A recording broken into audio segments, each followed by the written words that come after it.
Hello, I'm Charles Gross. I'm Miriam Gross. This is Two on the Aisle First Impressions, and we are back with Harry Potter and the Cursed Child Part 2.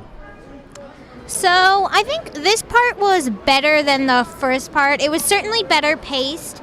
A lot of the more stupid decisions were made in the first half, so those were out of the way. This was much more story, action.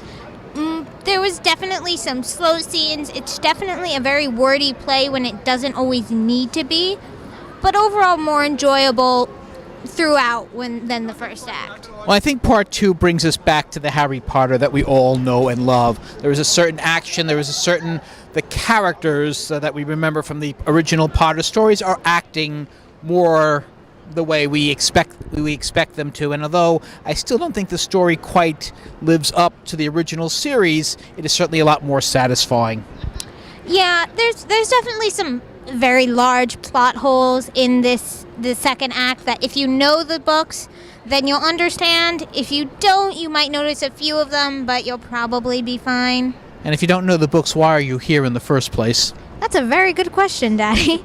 I think the first part had a few more standout moments, like Myrtle, a few more fancy tricks that were like, oh, that's so cool. Good stage effects. Exactly, but this part I think had overall more smoothness. There were only a few parts where I was like, oh my God, what are you doing? Whereas I was like that through the whole first part. Yes, I certainly missed Myrtle in the second play, but all in all, this was a better experience, and an experience that Potter fans will feel more comfortable with. And certainly at the curtain call, I think they brought them back like 4 times, so there must be something to it. Yeah, I'd say overall, if you have to choose one, I'd go to the second act. Read the script just so you know what you missed, but this is the better part. Indeed. And that is Two on the Aisle, First Impressions.